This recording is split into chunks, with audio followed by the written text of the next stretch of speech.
Okay, so here we are at session 5 of Conversational Selling Skills. And as you know, you're running your own PowerPoint because you couldn't get on to GoToMeeting. But I'm looking at the second page, which says the conversational sales process and shows the 6 circles. We've gone through, I think, just about up through number 4. On the next page, we talked a little bit about how to open a meeting. It's got the picture of Curious George on it, and we talked about starting out by talking about what they're interested in, which is themselves, and getting them to open up. On the page after that, we started to talk about that you have to have a brief commercial so that you can transition from the opening and establishing rapport building into information gathering. And what we want to do is we want to say something like, would it help if I go first, or would it help if I tell you a little bit about our company, or would it help if I tell you about Verizon Wireless? And the key is we're looking really to gain the right to ask questions, and the theory again is that if they ask a question and we answer it, we then have the right to ask questions too, and that's all we really want to do. So by transitioning from the opening and rapport building into the information gathering by saying, would it help if I go first? In essence, they've said, tell me a little bit about your company. You can then answer their unasked question with your brief commercial and gain the right to ask questions of your own. On the next page, we talked a little bit about how to build a brief commercial by answering those 4 questions. What do we sell? Why do people do business with us? What makes us different or better than the competition? And even though we're not always the least expensive option, people choose Verizon Wireless because. And that was all designed to give you the information you need in order to start developing your brief commercial. On the next page, we talked about now how do we actually ask questions. So we've opened up and rapport builded, we've made the transition, and then we have to start doing the most important thing in the sales process, which is asking questions. We talked about that the questions that you have to ask are the questions that tell you what makes sense to your prospect. And we do that because people do everything they do because it makes sense, including buy. So if we're going to sell more stuff, then we have to find out what makes sense to our prospect regarding what we're trying to sell them. And the 6 main questions that we're going to ask are, what do you do and who do you do it with? Where do you do it? When do you do it? How do you do it? And why do you do it that way? And we're going to ask those questions in different words. We're going to ask the same question multiple times during the sales conversation, but we're going to ask the same question in different words during the conversation so that it doesn't seem like we're asking the same question. We're going to do that because what we want is to help the prospect get closer and closer to the truth for them. Not that the buyer is necessarily trying to lie to you, but they often haven't heard the question before, and you may be asking questions that they're not used to. So the more times we ask the same question using different words, the more we help them give us the information that we need in order to move the sales process forward and eventually, hopefully, turn the prospect into a customer. On the next page, we talked about listening skills. We talked about the difference between active and passive listening. We agreed that most people are passively listening, most of salespeople, and that the difference between active listening and passive listening is active listening is listening like your life depends on it. And if you remember, I gave you the example of flying over the ocean in an airplane and the pilot coming on and saying that we just lost both wings and we're going to crash, and the flight attendants will now come out and review the safety procedures, and that you would listen very differently to those instructions than most of us do when we first get on an airplane and they teach us how to put on a seatbelt.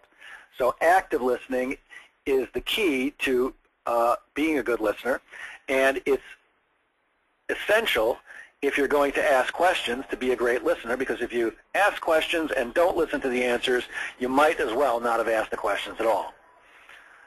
On the next page, we talked about the confirmation step, which is step number 3. We talked about we can ask all the questions we want, we can listen very carefully, but we also have to confirm to make certain that what we think we heard is what they actually said or what they actually meant. We want to make sure that we feed everything back to them, kind of summarize it, not using the exact words they use, but paraphrasing, and making sure that at the end of it we say something like, is that about right? Are we on the same page? Did I hear you correctly? Did I understand you? Something like that to confirm that either, yes, we heard them correctly and that is what they said, in which case, when we put together our proposal, it should make sense to them, or they're going to tell you, no, you didn't hear me correctly, and they're going to restate what they said and, in other words, correct you. so that either way you end up with good information. Either they've confirmed that the information you think you heard is correct, or they correct you on your bad information, and either way you end up with good information with which to put together a proposal. On the next page, we talked about the 3 different parts of every proposal, that we've got to talk about the features, which is what something is or has, the benefits, which are what it does, and you have to use a verbal proof story. So if you remember, I suggested that most salespeople focus on the features only and rarely talk about the benefits, but prospects buy benefits. They turn into customers when they understand the benefit of what you have to offer. So if you focus on features, but the prospect buys benefits, then we're further and further away from a sale, and what we of course want to do is be closer and closer to a sale. So every time you talk about a feature, you have to tie it to a benefit. You want to make it very clear for the prospect what the benefit is. You do not want to make the assumption that just because you said a feature that the prospect will automatically figure out what the benefit is. And then we also talked about the fact that you have to tell a verbal proof story. A verbal proof story is a story about somebody else, like them, the prospect, who by using you lived happily ever after. And the reason we use verbal proof stories is because the prospect typically does not trust salespeople, and everything we say to them through the fact that we are salespeople, and in their mind, they believe that means we can't be trusted, that we're liars, we're thieves, we're cheats, and that we'll say and do anything we need to in order to close business. Even though that's not true, it doesn't matter. The fact is their perception is that we're liars. They lump us in with used car salespeople, and if their perception is that we're liars, then that's what we are to them. So when we tell a verbal proof story, it's not as good as your happy client sitting there with you in the room saying, here's why you should do business with Jeff, but it's better than you just saying, here's why you should do business with me. Did we actually get into negotiating or not? No, we gave up right there. Yeah.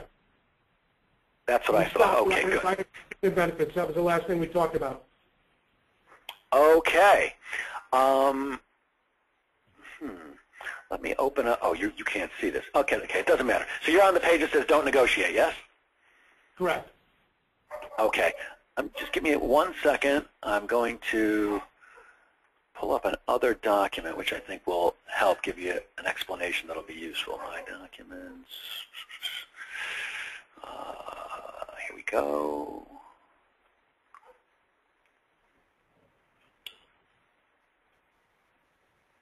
Well, that's odd.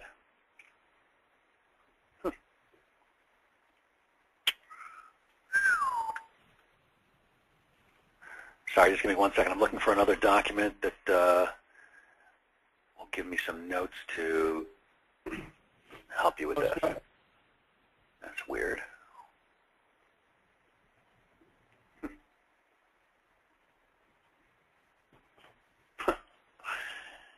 All right. I'm usually pretty organized with this stuff and know exactly where to find it. Handout. Start.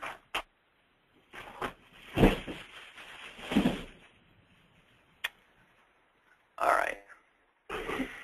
Let's use this instead.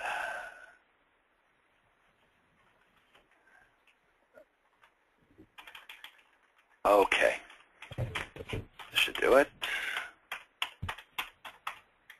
Okay, so one of the things that I run into quite often is salespeople and pricing. And they often want to know how to be a better negotiator. So, Jeff, when I teach a negotiating seminar, and it's not a full-day seminar, I usually do it in about 2 hours, I can sum it up in one word, and I always start it out that way by saying, let me give you my one word of advice regarding negotiating, and that word is don't. Don't negotiate.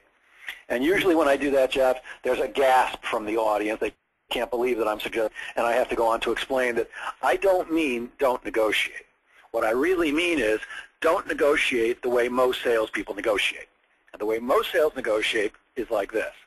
Hey, Jeff, can you give me a better price on my cell phones? Yes, sure I can. That's not negotiating. When somebody asks you for a better price and you immediately give it to them, that's discounting, not negotiating. Negotiating is very different. Now, I'm not a fan of discounting. I am absolutely fine with negotiating, but you'll see that negotiating is very different than discounting. The problem with discounting is that it hurts everyone. I'm assuming that the people who you work with and you yourself probably at least to a certain extent work on commission, yes? Correct. Good. Yes. So when you negotiate, I'm sorry? No, I was just answering. I didn't know if you heard me or not. Yes, they do. Yeah. So here's the thing.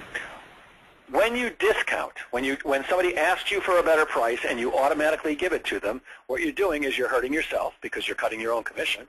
If your commission is based on the selling price or on the profitability, if you are discounting, then you're hurting yourself because you're not going to get paid as much commission. You're also hurting your company because there's a reason that Verizon has come up with the pricing structure that they tell you that they want you to sell their products and services for.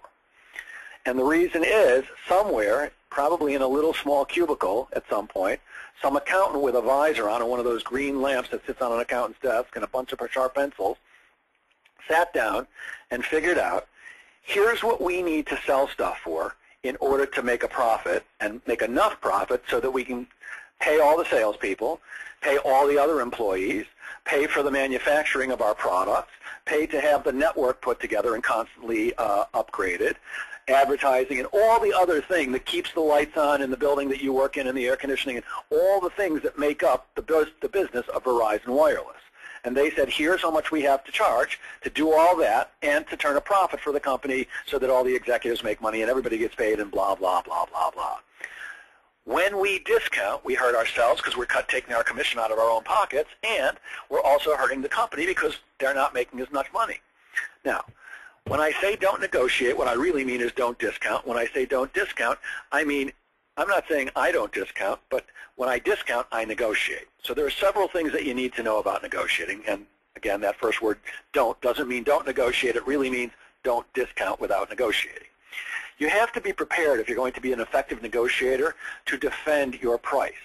In other words, you have to have a good explanation for, I understand you want a better deal, except here's why we charge what we charge. So just as an example, it might be, look, we could charge you less. I could drop. How do you feel about dropped calls? I mean, don't you love it that when you're with Verizon, your calls don't get dropped as much as on AT&T? Well, that's because we invest a lot of money in our infrastructure. We're constantly upgrading. We just went to 4G. You know, eventually it'll be 5G, and then we'll keep on growing. And we can't do that when we cut price constantly, because what people like you, Mr. or Miss Prospect, want is great service, no dropped calls. You want a seamless experience. If we charge you less, we can't do that kind of thing. So which do you want? Do you want the 4G speed, or do you want to pay less? And you may not say it in those exact words, but you have to have some justification, some reason why people should pay you what you're worth. I'll give you an example. I was doing business once, or I was talking with a company up in Canada, a very large shipping company, about doing some business together. And when all was said and done, after several phone calls and, a bunch of revisions on the proposal, we finally came out with exactly what they wanted.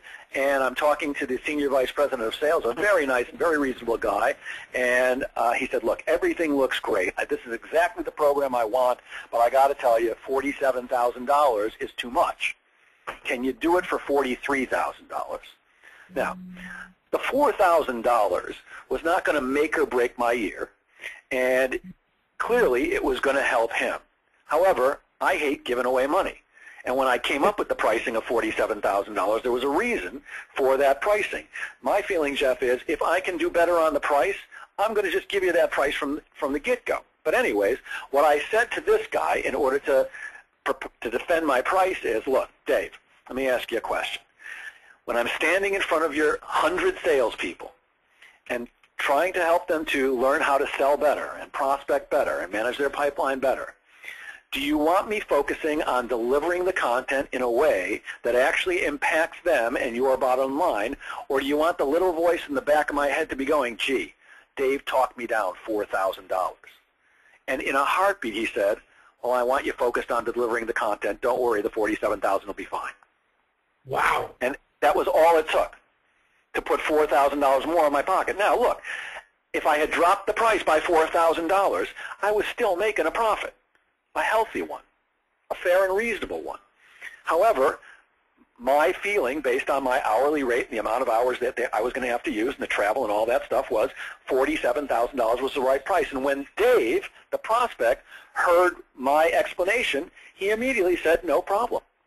One of the things that people have to understand, salespeople have to understand in a negotiation, is that sometimes when people ask you for a better price, it doesn't mean that they're not going to buy from you just because you don't give them a better price, especially if you're able to defend why it's in their best interest to pay you for that.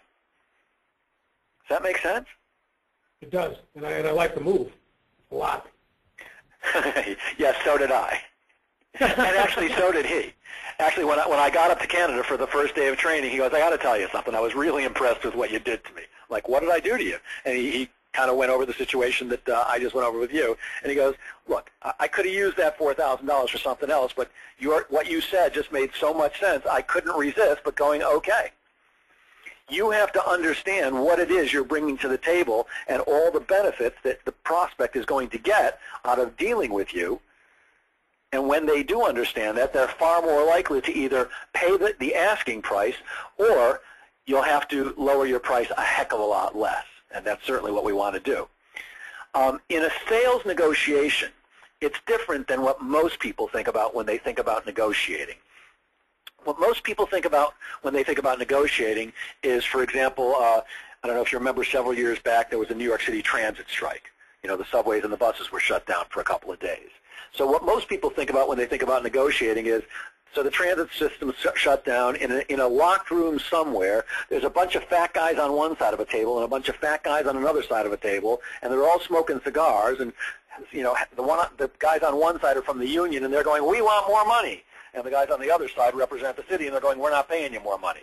We want more money. We're not paying you more money. We want more money. We're not paying you more money." Well, that's not really negotiating. That's collective bargaining.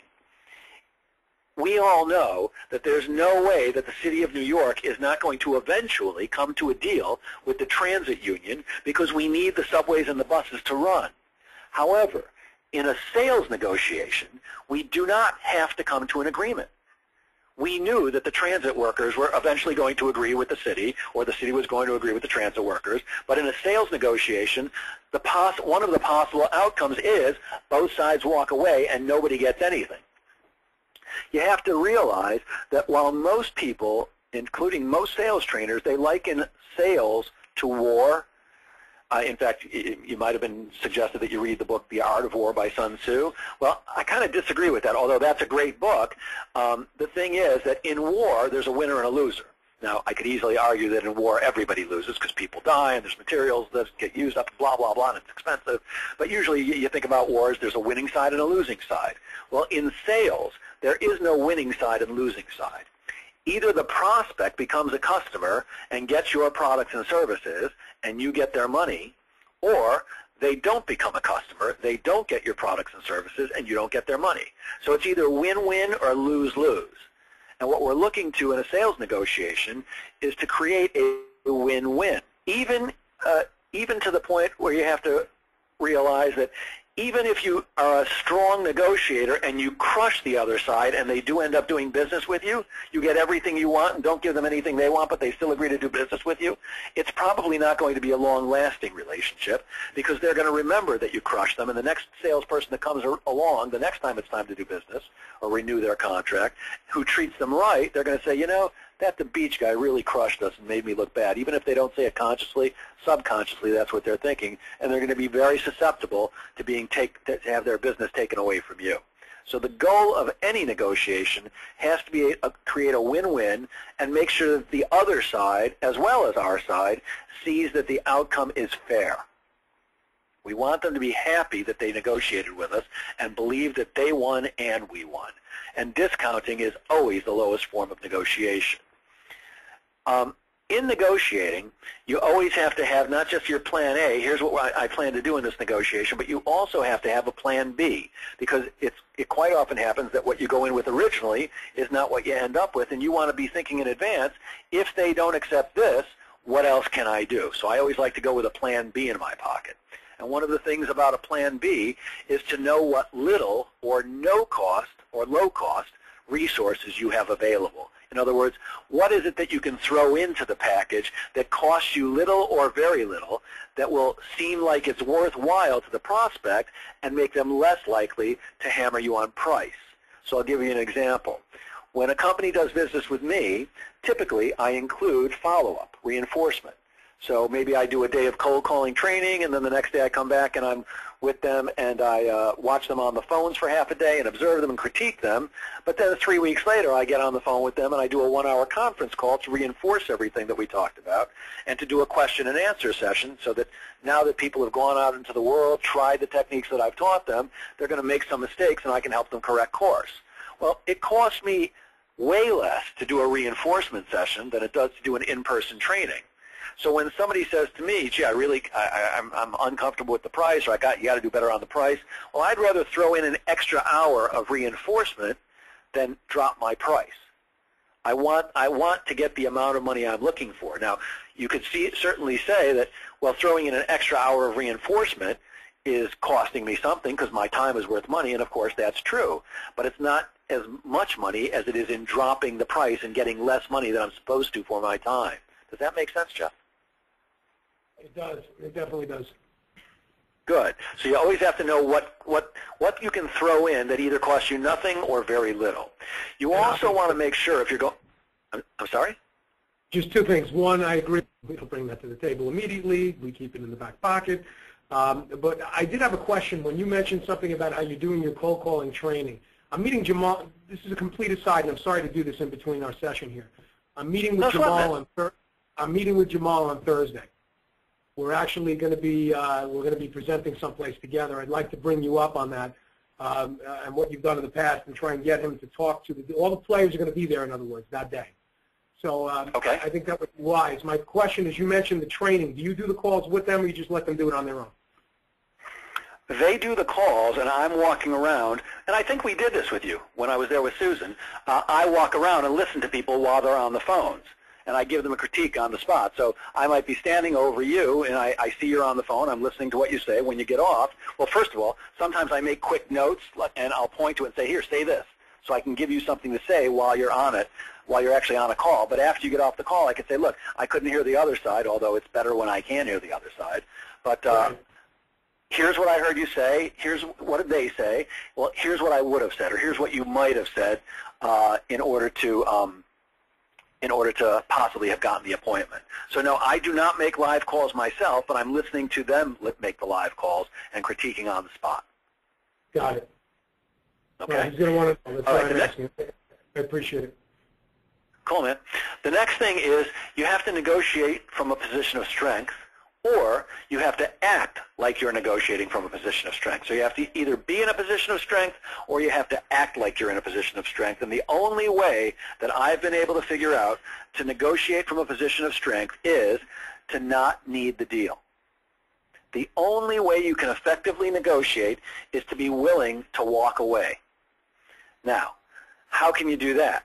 Because most salespeople go, no, wait a minute, why would I walk away from a deal? Well, nobody wants to walk away, but I certainly want to walk away from a bad deal. However, you can't walk away from any deal unless you have enough in the pipeline. In fact, having enough in the pipeline, having enough first appointments, new people to meet with, is pretty much the answer to almost every sales challenge. So if I have a lot of deals that I'm working on right now, and you're trying to hammer me on price, well, I can say, hey, you know what, Jeff? Take a walk. Have a great day. I've got lots and lots of people that want to do business with me. I don't need bad business. I want to do business with you, but I don't need your cheap-ass business, pardon my French. So the only way to negotiate from a position of strength is to make sure that you don't need the deal. Don't get me wrong. I want every deal that I go after. There's never a deal that I go after that I don't want. Now, I sometimes don't go after a deal after meeting with somebody because I don't want to do business with them or whatever the reason is. But what I really want to be is be able to say, you know what? You're hammering me this hard on price? Have a good day. Call somebody else. In fact, I keep my competitor's phone number in my pocket, my main competitor on Long Island. He's a guy named Rich Isaac, who I respect greatly. I've referred business his way, and he's referred business my way, and he owns the Sandler franchise on Long Island. And while there's lots and lots of sales trainers here on Long Island, he's the one I consider my main competitor, maybe one other named Adrian Miller. But I keep Rich's phone number in my pocket because if somebody is giving me too hard a time, I always say, hey, you know what? You should call my friend Rich. He's also a trainer, and he might be better suited for you. And the reason I would do that is because if a prospect's going to give somebody a hard time and waste their time, let it be my competitor, not me. So the only way that you're able to really do that is be willing to walk away, and salespeople are not willing to walk away from a deal if they need the deal too badly. And you need the deal badly if you don't have enough in the pipeline. So one of the keys is exactly what you said, cold calling and all other forms of prospecting to make sure that at all times I've got lots and lots of stuff that I'm working on. There are things at the various stages of the sales process, and there are enough prospects at all stages of the sales process so that no one prospect is super important to me. Obviously, the larger the potential deal, the harder it is to do with that, and that's quite often where people who work on enterprise-wide deals get into trouble, because you're working on 2, 3, possibly 4 huge deals at the same time, and if any one of them goes south, you're in deep trouble. In fact, one time I was doing a training in the Midwest for a commercial paper company, and I was talking about the importance of consistent prospecting and how filling your pipeline constantly is guaranteed to make you money. And one guy raised his hand and said, hey, Jeff, let me tell you something. I have 3 accounts that I work on, 3 total. These 3 accounts each account for a third of my total, not budget, my total quota every year. I do not have time to prospect because I've got to devote 100% of my time to making sure these 3 customers are happy every single day. Now, my question for him was, no problem there, I understand, but my suggestion would be, while you may not need to prospect every day, you should prospect occasionally, because what if just one of those 3 clients goes away? And what if they go away through no fault of your own? So you're selling commercial paper, the procurement officer who buys commercial paper from you gets married, and it just so happens that his wife sells commercial paper. You lose the deal immediately. And it's through no fault of your own. There's nothing you could have done to prevent it, but you lose the deal. Well, you just lost a third of your income, a third, in one fell swoop. So I want to constantly have enough things in the pipeline. And I usually recommend you have some small deals that you're working on, some medium-sized deals, and some large deals. But you want to be working on plenty of deals so that you can always walk away if you have to. Now, before you start negotiating, there are some things that you have to figure out. The first one is, in this negotiation, what would be the ideal outcome? In other words, if I got everything I wanted, what would that look like? So that's your starting point. The second thing you have to figure out before you start negotiating is, what is my walk-away point? Does that track for you, Jeff? Walk-away point? It does, but what slide are you on? Is this written down? It's not. I'm looking at a different series of slides. It's still on that whole thing about negotiating for you. Okay. But I can send you this one afterwards if you like. In fact, if you want me to, I can just send it to you right now so you can follow through. You want me to do that? Yeah, would you mind? I'm sorry. No, it's not at all. Handout comprehensive Belcorp Builders. Got to open up my email. Jeff at Verizon. Negotiating. Attach. Handout.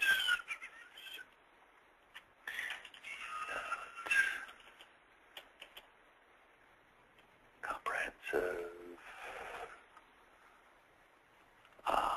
Belcorp Builders. Send. Okay, I just sent it to you. Thank you. You're welcome. It should say Handout Comprehensive Belcorp Builders.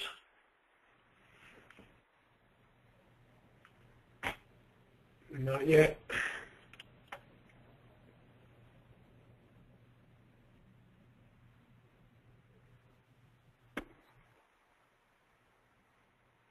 Let me know when you get that. No problem. I don't see it yet.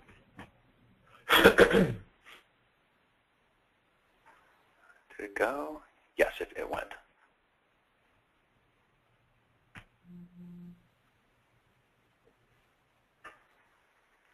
Can you force your email to check? I have been. I'm hitting the send and receive. Oh, here it is. Looky. Okay. Here we go. All right. Give me one second. I know. I'm on page 63. Bear with me one moment.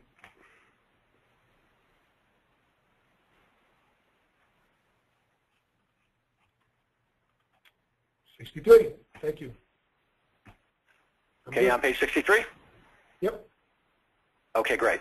So we want to figure out what's the ideal outcome. We want to figure out what's my walkaway point. The walkaway point is the point where if you drop $1 more, you're walking.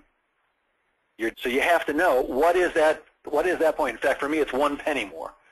If I drop my price by 1 penny more, I'm walking. You have to know what that number is before you begin negotiating. Otherwise, you may end up negotiating away all your profit. You should also be thinking beforehand what pricing or what kind of a deal structure has worked for a similar type customer. So if you're working with a construction company, what kind of deals have you put together with other construction companies? That's a great thing to do before you negotiate, because it may work out that since you have experience in that vertical, what's worked well, and it may work well with this new customer. You also want to figure out how can I bundle, and I'm guessing in the telecommunications world you understand what I'm talking about when I say bundle, yes? Oh, yes, I do.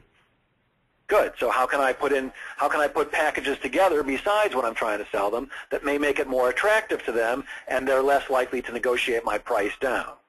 I also want to be thinking about, and of course the famous one in that is the triple play, with a company like Cablevision or Verizon or Time Warner or any of them, I want to have the phone, the internet, and the TV. What is my main contact trying to accomplish? That's something else we have to figure out before we negotiate. So different types of contacts are trying to accomplish different things. The president of a company is going to be trying to accomplish something different than the procurement officer is, or that a human resources person is, or the VP of sales is.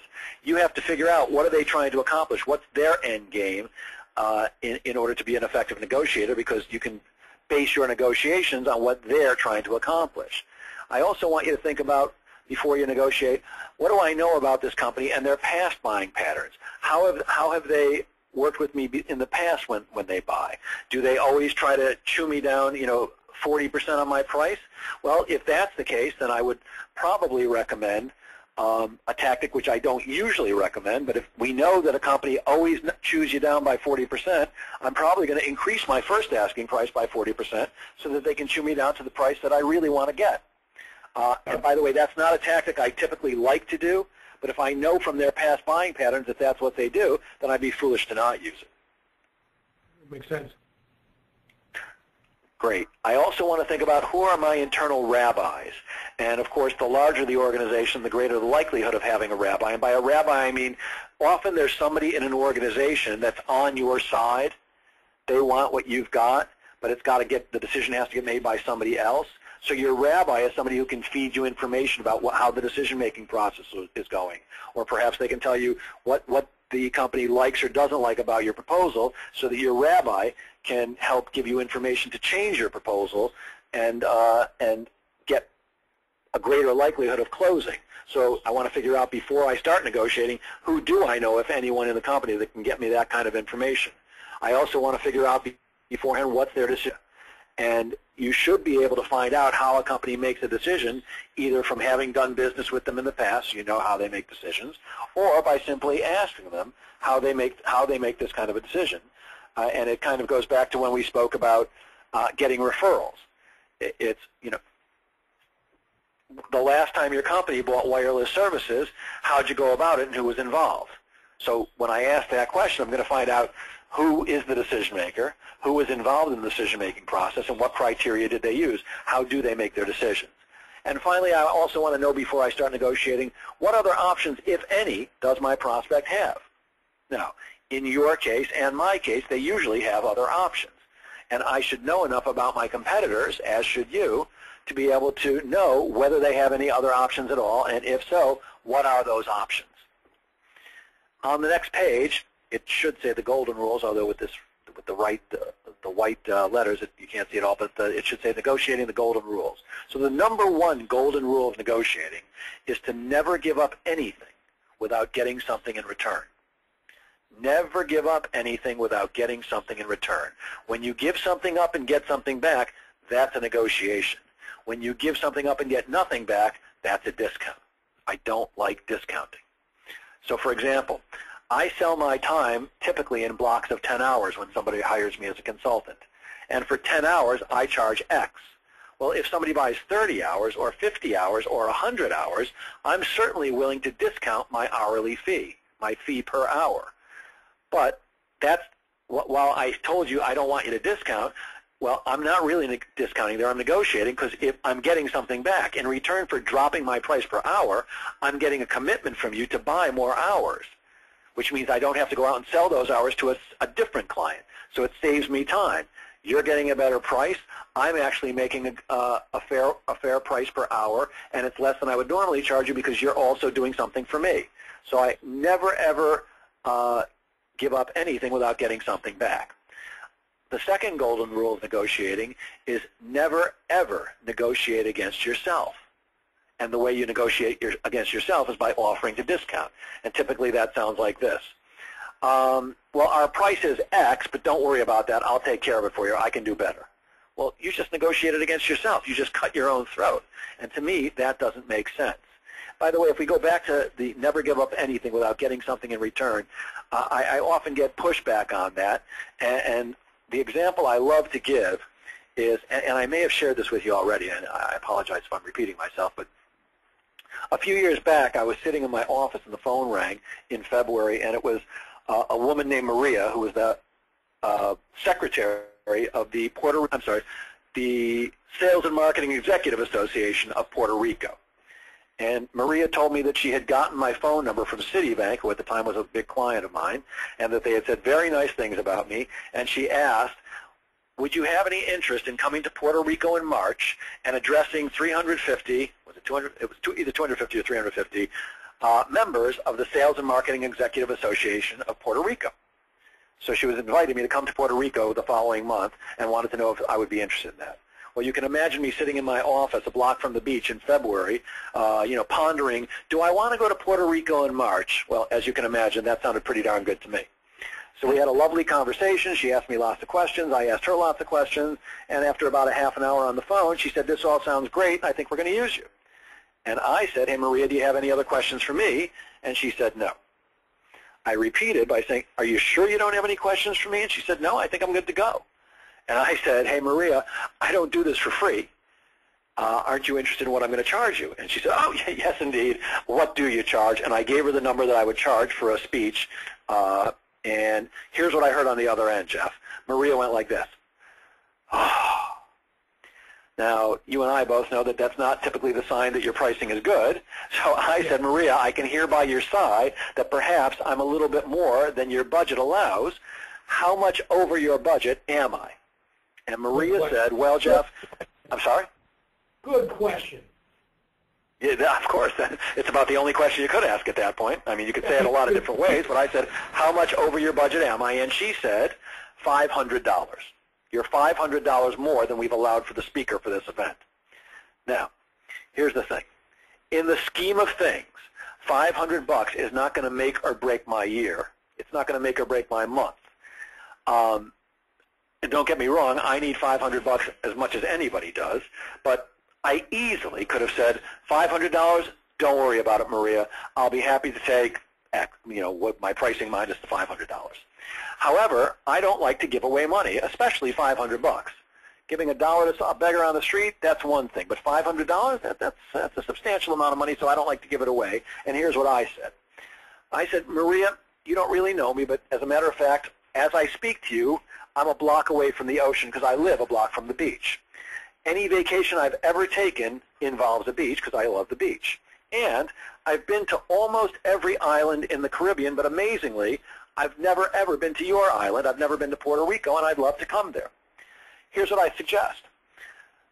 I have to fly out there on a Thursday to give the speech on Friday morning. And, of course, you would expect me to leave Friday afternoon so that you don't have to pay for another day of hotel. If you will pay for my hotel for Friday night so I can spend the weekend there, I'll take $500 off the price of my fee and so that it's within your budget. And it took her about a half a second to say, done. Why? Because the meeting was being held at the El San Juan Hotel, and the El San Juan Hotel are members of the Sales and Marketing Executive Association of Puerto Rico, and Maria knew that when she said, I need 2 more nights for our speaker, they were going to say, no problem, and it wasn't going to cost her any money. It ended up costing her nothing. She won. It ended up costing me nothing for another 2 nights in Puerto Rico, which, by the way, even if she hadn't given to me, and even if I had dropped my price by $500, I was still going to spend the weekend there, and I would have spent more money for 2 or 3 nights at the El San Juan than the $500. I actually made out better on the deal than I would have. So she won, I won, we both won. I gave up something, I got something in return. She gave up something, she got something in return. Never, ever give up anything without getting something back. Otherwise, you're discounting, not negotiating. And you never want to change the pricing without changing the deal. I can give you a little lower price. Jeff, hang on a second. I'm sorry. The first 2 points seem to be telling me the same thing. Can you define the difference for me, please? In other words, that you never give up anything without getting something in return? Yeah, I'm confused about that. Well, that means if I have to drop my price, I want something back.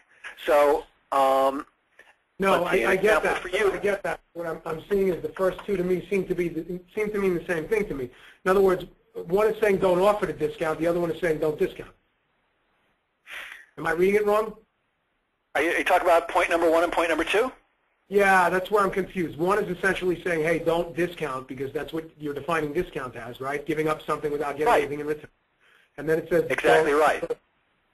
So in other words, it's saying don't discount and don't even offer the discount. That's where I'm confused. Oh, yes. The second point is not negotiating against yourself by offering to discount. Quite often, I think I've shared with you, companies hire me, and I actually ride in the field on sales calls with them, and I observe them. I observe what they do. Then when we get outside, I critique them and tell them what they did right and what they did wrong and how they could do it better.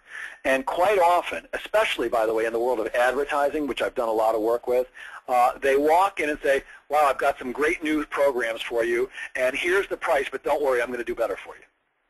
So in other words, they're telling them right up front, I'm going to discount, without the prospect even asking you to. So in other words, you're negotiating against yourself. You're discounting before they even ask you to discount. I understand. I'm sorry. That makes sense.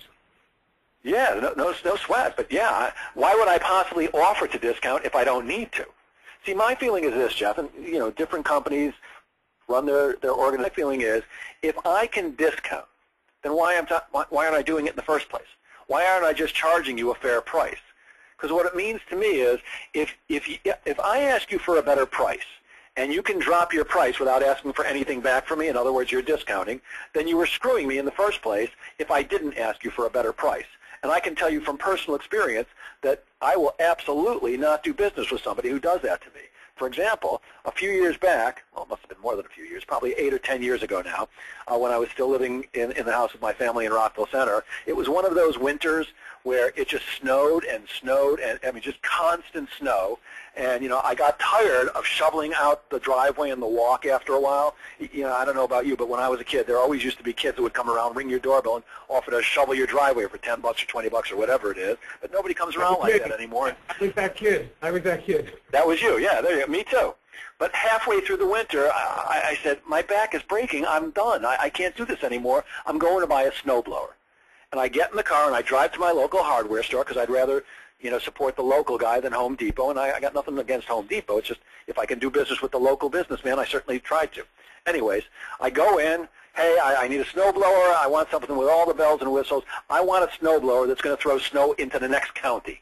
I want the best one you got. And he takes me over. He shows me a snowblower. He goes, $650. I said, wow, that was a little bit more than I was hoping to spend. Can you do any better on it? He goes, you know what? Take it today, $450. I walked out. I said, I don't want it. I walked out the door. I didn't even give him a second chance, because if he can drop the price by $200 that quickly, that means if I didn't ask for a discount, he was screwing me. Because at $450, he was still going to make money. This guy wasn't giving away snowblowers, so he was screwing me. I don't like that. I don't like to get screwed. Ooh. And by the way, I drove to Sears and bought one there because the price is the price. There's no negotiating at Sears. Now, did I get a better deal? I don't know, but in my mind, I got a fair deal. And I think that's what everybody's looking for.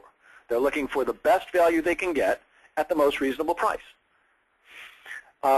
Point number 3 is never change the price without changing the deal.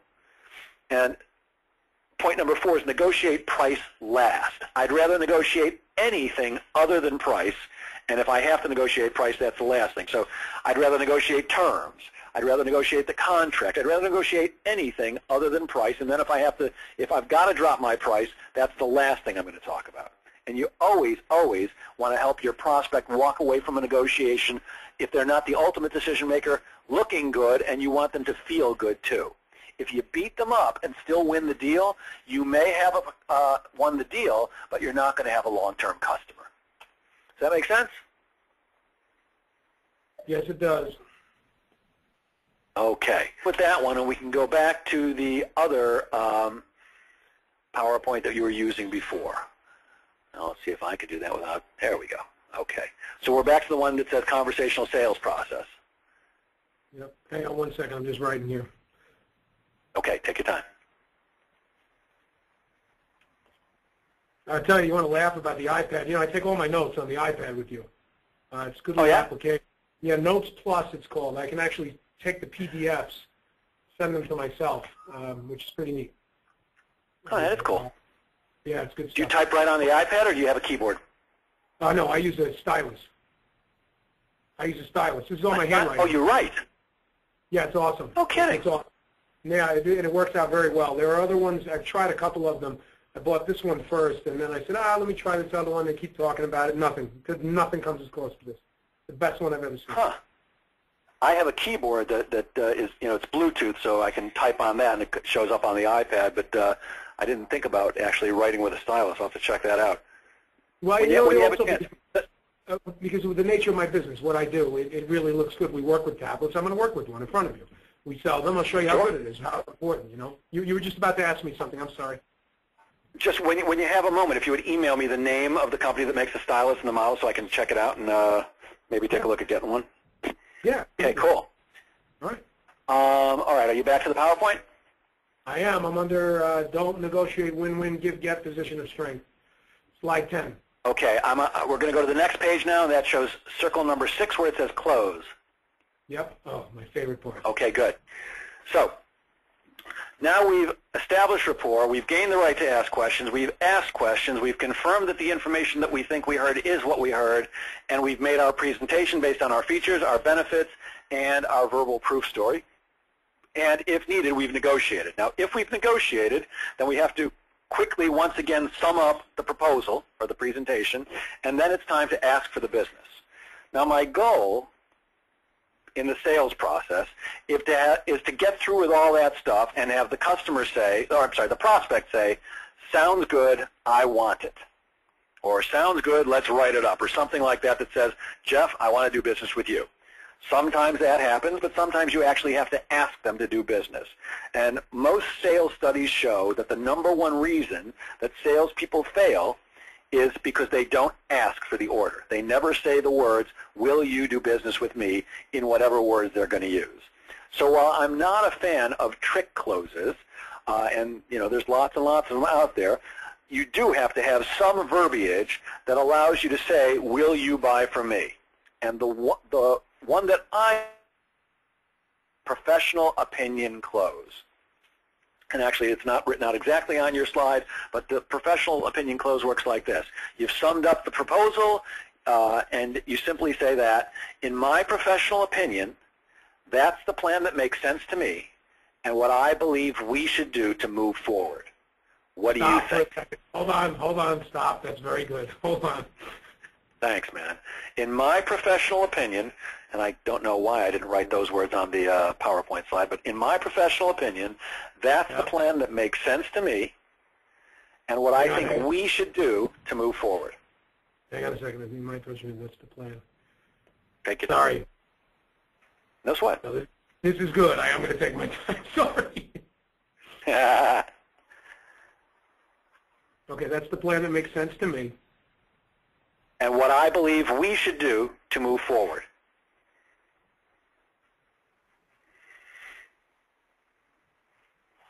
Okay. Now, there's some psychology going on here. First of all, and I think I've shared this with you before, when I say to you, in my professional opinion, What I'm doing is I'm telling you I'm a professional. You should listen to me. Because we tend to listen to professionals. Like, I'm curious as to how often you go to visit your lawyer. Your lawyer says, well, here's what you should do, Jeff. And you go, no, I don't think so. I'm going to do something different. Probably very seldom. Same thing with your doctor. You go to your doctor because you don't feel good. The doctor says, take these pills. Typically, we don't go, no, I don't think so. I want something else. Typically, what we do is we go, okay, doc, you're a professional. You know what you're talking about. So when we say, in my professional opinion, what we're telling the prospect is, I'm a professional. You should listen to me. Then we're saying, that's the plan that makes sense to me and what I believe we should do to move forward. Notice I didn't say what you should do to move forward. I'm making it like we're a team here. That's the plan that makes sense to me and what I believe we should do to move forward. I love it. I love it, love it, love it. That is such a good close. That's funny. Thank you. Now, the end of that close is, what do you think? So the whole thing is, Jeff, in my professional opinion, that's the plan that makes sense to me and what I believe we should do to move forward. What do you think? And then you have to, as it says on the slide, shut up. When you ask a closing question, simply shut your mouth. State it with confidence. That's the plan that makes sense to me and what I believe we should do to move forward. What do you think? And then stop talking. If it's 90 seconds, if it's 2 minutes, if it's 5 minutes later and they haven't spoken and the sweat is dripping down your armpits, stay quiet. There's an old saying in sales that in a negotiation or at a close, he or she who speaks first loses. And I find that typically is true. Now, it's not like I'm looking to... You have no idea how you're hitting home with me. You have absolutely no idea. This works 900 out of 1,000 times you're going to win. The one time, of course, it didn't work was with me, the one time where I sat there and shut up. I shut my director up. I made sure he didn't speak. 5 levels beneath this guy as an account executive, and I just said, now we just need you to move forward. We need a commitment of 50 by January. How soon can we get this going? And I just sat back, and the guy just went. And after 5 minutes, no one says anything. He goes, no, I can't do that. Look, nobody wins every deal. I don't win every deal. You know, that's great, man. Look, sometimes the answer is no. Sometimes they come back with, after you say, what do you think? They go, no, I don't think we should move forward. And that's actually a fine answer. What I'm looking to do with this close is I'm looking to get either, yes, Jeff, we should move forward, or no, Jeff, we should not move forward. Everything else is a waste of my time. Anything, when I'm trying to close the deal, anything other than yes or no wastes my time and kills my attitude.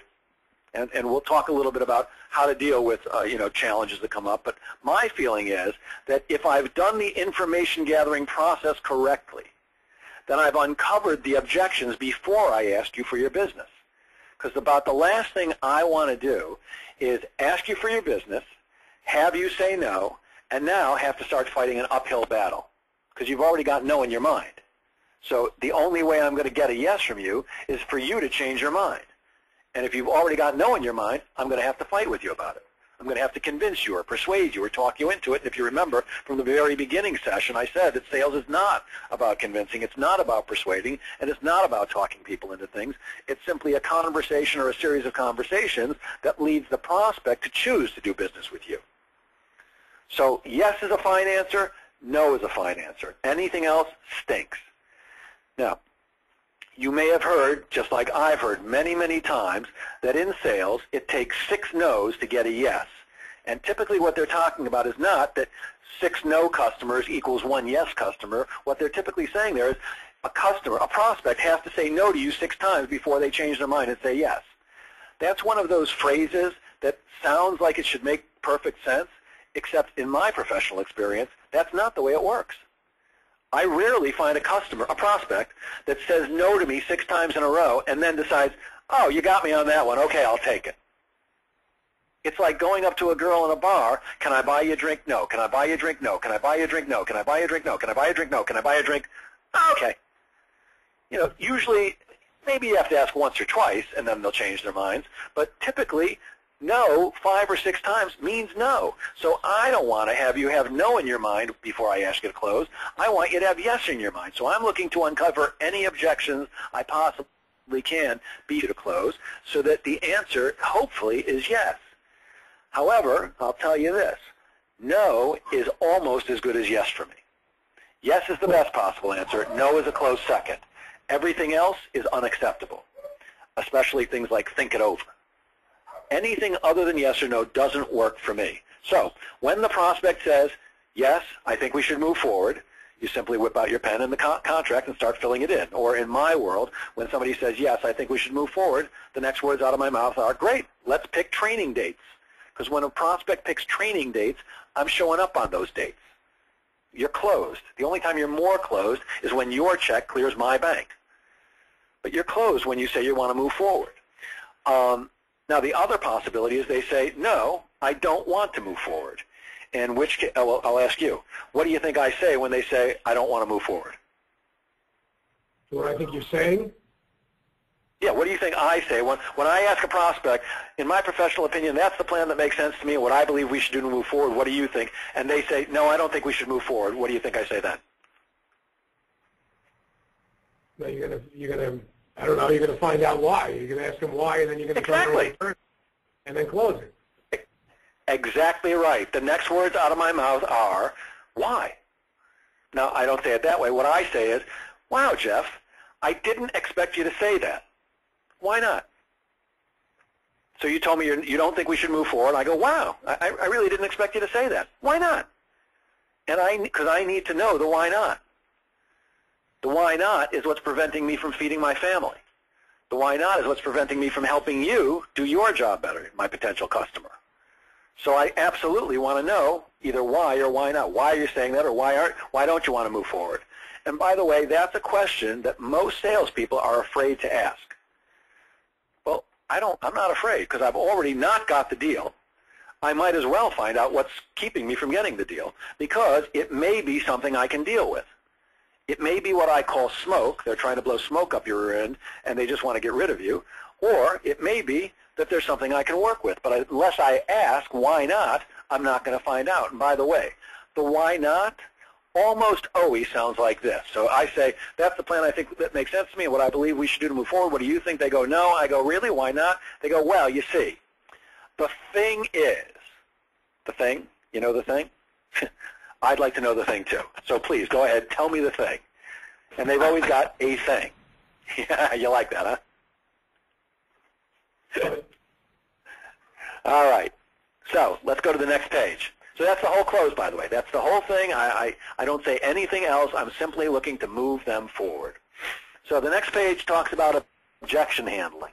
As I said before, I'm looking to uncover objections before I ask for the business. But the truth is that in the real world, sometimes you just don't. Sometimes objections come up after you've asked for the business. They say no, and they've got an objection. So when you get objections, you want to, of course, first try to get them out of the way before you can, but if you can't, the thing that you want to determine is this smoke or is this real? When a prospect gives you what I call a smoke objection, what they're really doing is they're saying no, but they're just not using those words. Well, I'd like to do business, but we can't afford it. I'd like to do business, but I have to talk to my partner. I'd like fill in the blank with whatever the excuse is. If the prospect is saying no, but just not using those words, in other words, they're blowing smoke up your end, the smartest thing you can do is shake their hand, thank them for their time, let them know if anything changes, you would love to do business with them, ask them for any potential referrals, and then leave skid marks in the driveway getting out. Because if a prospect is willing to blow smoke up your end to get rid of you, there's nothing you can do to change their mind. If they have a real objection, what that means is they want to do business with you. They want what you've got, but for some reason they just can't. A real objection is something that you can possibly do something about. Not every time, but a real objection is something you can work with. A smoke objection, they're really just trying to get rid of you, but they don't want to say the words, get out of my office. So if you go to the next page, it shows my favorite objection, not really, which is think it over. And that's the one that most of us get when somebody gives us an objection. It's usually, well, I need to think about this, or I want to think it over, whatever words they use. So in my professional opinion, Jeff, I'd like to share with you the way I handle the think it over objection. Now, I do my darndest to not get this objection by I want to stop you. I'm sorry if I can. They want to do, hang on one second, they want to do business but can't. Okay, I'm on, just going back to this. I did not hear what you said, when it's real. You're saying when it's real, they want to do the business with you so you can still try and convince them? Is that what you're saying? I don't understand the transition as to where we're moving to on the next page. I'm sorry. Sure. Well, a real objection means I'd like to do business with you, Jeff, but there is some obstacle in the way, and if we can get rid of the obstacle, I can do business with you. So a smoke objection is, gee, I want to do business with you, but I can't, except it wouldn't matter what you say. What they're really telling you is, get out of my office. I don't want what you've got, but they just don't want to say those words. So they give you some phony objection that they think you won't be able to overcome, and they think you'll pack your bags and you'll run out with your tail between your legs. And there's nothing you can do to get rid of an objection if it's not a real objection. A real objection means I want to do business with you, but I can't. So, for example, a real estate agent shows me a house, it's $1 million. I want the house, but I don't have $1 million, or I don't have the credit to get the financing for $1 million house. Well, that's a real objection. I really cannot get the financing for $1 million house. So if the broker or the agent can somehow help me get the financing, I'll buy the house. That's a real objection. That's something that the salesperson can actually deal with, and if they can overcome the objection, which I actually don't like that phrase, overcome, because nobody likes to be overcome, but if the salesperson can work through the objection, they'll still get the deal. So that's the difference between a real objection and a smoke objection. A smoke objection is just wasting your time trying to get you out of their office because they're never going to do business with you. A real objection means there's something in the way, and if you can overcome that, you'll get the business. Does that make sense now? It does. Thank you. Good. Sure. My pleasure. So on the next page, I started talking about the think it over objection, which is about the biggest smoke objection there is. So think about this. When somebody tells you they want to think it over, do you really believe that once you leave their office, they're going to take the time to think it over? No. No, I don't think so either.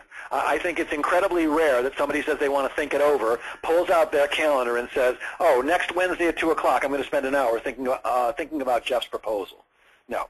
So the think it over objection, which is probably the most famous one and the one that we hear most often, is really just smoke. And I suggest that when somebody says, I want to think it over, that you be very direct with them. I call it Jeff Goldberg's School of Direct Selling, where we're just very straightforward with them. So in essence, what you want to do is think about for yourself, well, what is there really to think about? In my opinion, there are only two things that a prospect should have to think about in order to make a decision. One, is the salesperson telling me the truth? Do I trust Jeff DeBeach is going to deliver, Jeff DeBeach and Verizon Wireless are going to deliver the products and services that they say, they're going to work the way they say, at the price that they say? Well, here's the thing. If you've gone through the entire sales process, and they don't trust you by this point to believe that you're telling them the truth, you're never getting the deal. Are they suddenly going to start trusting you after you leave? The answer to that is no. So the one thing that they have to think about is, are you telling the truth? And if it's at that point, it's too late. The other one that they might have to think about is the price reasonable, and do they have that amount of money? Well, once again, if you get to the end of the sales process and you've given them all the information, they know whether they think the price is reasonable, and they also know how much money they have. So really, there's not a heck of a lot to think about it. So I want to make it easy for them to say yes, and I want to make it just as easy for them to say no. So when I want to think about it, and this is not written down here, but here's what I actually say. Jeff, I can appreciate that you want to think about it. Thoughtful people do think about things. And in my professional experience, there are two things that people mean when they tell me they want to think about it. The first one is that I didn't do my job properly. I didn't give you enough information, or not the right information, for you to be able to make a decision. And if that's the case, I truly apologize. And if you tell me what information you need, I will give it to you. And if you then tell me how long you need to think about it, I will give you that amount of time.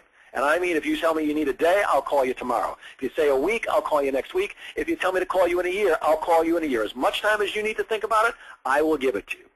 Now, Jeff, let me just tell you this. In my experience, that's about the 3% probability. The 97% probability is, when you tell me you want to think about it, the 97% probability is that you've already thought about it and you've decided not to do business with me, but you don't want to hurt my feelings by saying no. So here's what I want you to know, Jeff. I like you, and I suspect you like me, and that's why you don't want to say no because you think it'll hurt my feelings. But I like you just as much as you like me. And I'd be happy to do business with you anytime. But if you've already decided that the answer is no, and you're just trying to not hurt my feelings by saying you want to think about it, I would greatly appreciate it if you just tell me no right now. I'll shake your hand. I'm not going to try to talk you into anything. I will leave your office, and I will never darken your door again. And again, anytime you call me, I will be happy to do business with you. But if you've really decided that you don't want to do business with me, and the answer is really no, and you're just saying that you want to think it over to get rid of me, I'd greatly appreciate it if you tell me right now. So let me ask you this, Jeff. Is it really no? And then I shut up. And typically when you do that, what you find is they get a sheepish grin on their face. You like that, huh? You can't wait to use that, can you? Oh, are you nuts? I got 3 gems today.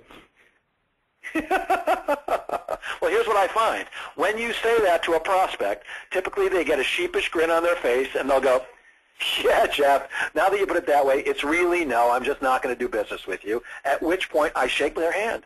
I actually say, thank you very much. I appreciate your honesty. If I can ever help you in any way, shape, or form, please don't hesitate to call me because it would be a pleasure to help. By the way, who do you know that I should be speaking with? And I try to get some referrals, and then I leave skid marks in their driveway getting out the door. Because I don't have time to waste. I want to make it easy for them. I make it easy for them to say yes, and I make it just as easy for them to say no. And by the way, salespeople usually fight me on this, saying I make it too easy for them to say no. I want it to be easy to say no because I need to protect my time. Now, don't get me wrong. I don't mean that I take no and walk out the door the minute somebody says it if I suspect that it's something I can work with.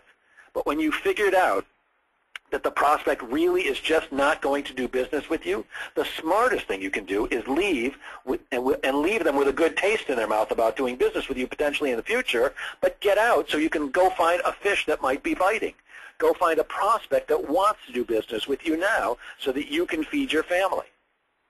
Yeah, I can't agree with that more, man. I don't understand why anyone would disagree and think you're pushing somebody away too in that respect and making it easier for them. I hate no decisions. I hate it. I hate it. I can't even tell you. Yeah, I've got to talk to the committee. I've got to talk to my partner. I need to think it over. There's a million excuses people give you, but the fact is, if you've done your job right, you've been polite and courteous, you've given them all the information they need, and if you're talking to a decision maker, then they should be able to make a decision. One of the big challenges in sales comes when we're not talking to decision makers. That's the people that give you the objections at the end especially, and you find out you've been wasting your time.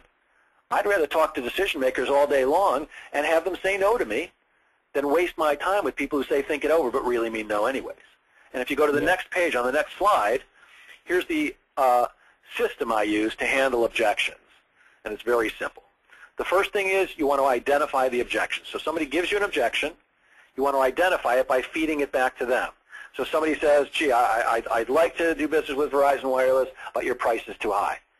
Just to make sure that we're on the same page, Jeff, you love everything I told you about, but the thing that's standing between you and us doing business is the price. Is that right?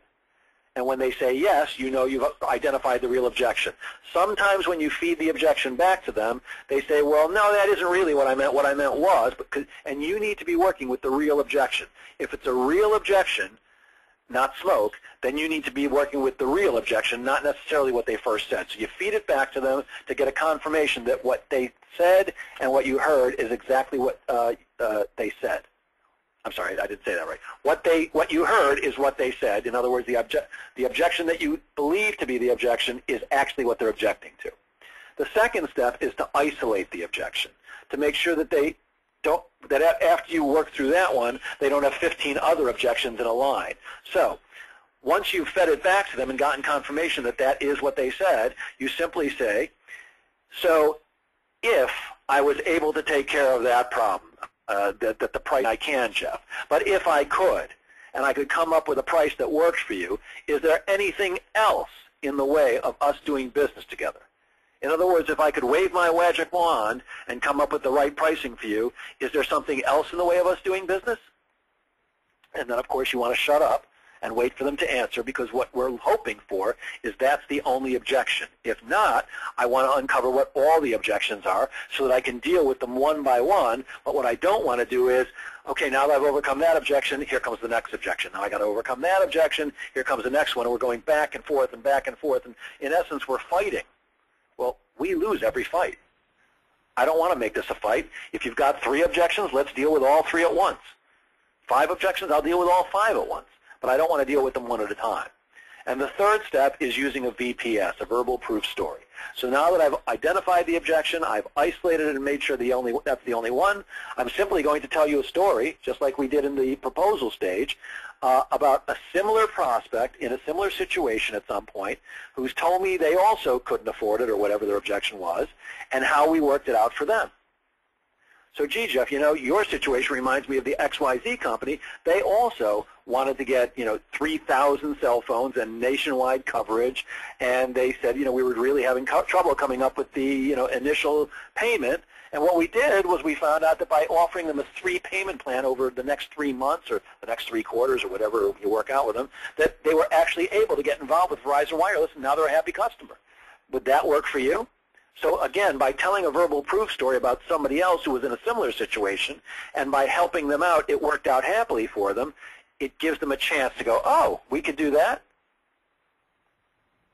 That's the system I use for handling objections, and I find that that works well. But again, my goal is to uncover all the objections before I try to close. So in my question-asking phase, I'm going to try to uncover everything that could possibly go wrong and deal with it before I ask you for your business, because I don't want no in your mind when I ask you for your order. Does that make sense, Jeff? Yeah, I love it, actually. It makes perfect sense. Okay, on the next page, it says to always come from, and the words come from are in quotation marks, because I always point to my belly when I talk about this in front of an audience. Your come from, deep inside, in other words, where you're coming from should be the desire to truly be helping your prospect.